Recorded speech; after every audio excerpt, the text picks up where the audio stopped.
আসসালামু আলাইকুম এভরিওয়ান, সবাই কেমন আছেন? আশা করি সবাই অনেক ভালো আছেন। আমরা আল্লাহর রহমতে ভালো আছি। তো বাচ্চাদের যেহেতু স্কুল বন্ধ আর শীতের দিন, তাই এখন ঘুম থেকে একটু দেরিতে উঠি। তো ঘুম থেকে আসতে দেরি উঠে এখানে সকালের নাস্তাটা বানিয়ে নিয়েছিলাম। আর সকালের নাস্তায় বানিয়ে নিয়েছিলাম হচ্ছে আজকে তন্দুর রুটি আর হচ্ছে সবজি। এখানে আমি হচ্ছে মিষ্টি কুমড়া আর হচ্ছে পেঁপে দিয়ে একটা সবজি রান্না করেছিলাম, সাথে একটু ডালও দিয়েছিলাম। আর খেতেও খুব মজা হয়েছিল। আর তন্দুর রুটিটাও কীরকম সুন্দর পারফেক্ট হচ্ছে দেখতেই পাচ্ছেন। আর বানাতে খুবই কম সময় লাগে, 1 মিনিটেরও কম সময়ে দেখা গেছে সুন্দর মতো রুটিটা হয়ে যায়। আর নর্মাল রুটির থেকে তন্দুর রুটিটা খেতেও মজা আর হচ্ছে বানানো অনেক সহজই।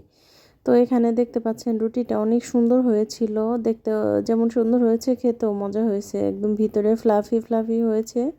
তো গরম গরম এখানে আমি হচ্ছে সবজি দিয়ে খেয়ে নিচ্ছিলাম। আর শীতের সময় এই সবজিটা খেতে কিন্তু অনেক মজা লাগে। তো সকালে খাবার দাবার শেষ করে দুপুরে রান্না করে নিচ্ছিলাম। দুপুরে হচ্ছে সবজি ছিল, প্লাস হচ্ছে মাছ রান্না করেছি। আর বাচ্চারা যেহেতু ছোট মাছ খেতে পারবে না, এই জন্য হচ্ছে আমি এখানে ডিম রান্না করে নিয়েছিলাম। আর ডিম তরকারিটাও দেখা গেছে আমরা সবাই অনেক পছন্দ করি খেতে বাসায়। আর নতুন আলু দিয়ে ডিমের তরকারি তো আরও বেশি মজা লাগে। তো শীতে আমি এই ডিম তরকারিটা কয়েকবারই রান্না করি। তো এখানে আমি হচ্ছে প্রথমে ডিমটা ছিলে ভেজে নিয়েছিলাম লবণ হলুদ দিয়ে। তারপরে এখানে আমি মশলাটা করে নিয়েছি। মশলা করার মধ্যে আমি তেলের মধ্যে হচ্ছে প্রথমে জিরা ফোড়ন দিয়েছি, তারপরে পেঁয়াজ কাঁচামরিচ দিয়েছি, একটা তেজপাতা দিয়েছি, এক টুকরা দারচিনি দিয়েছি, আর একটা হচ্ছে এলাচ দিয়েছি। দিয়ে মশলাটাকে ভালো মতো প্রথমে কষিয়ে নিয়ে তারপরে এখানে দিয়ে দিয়েছি আলু।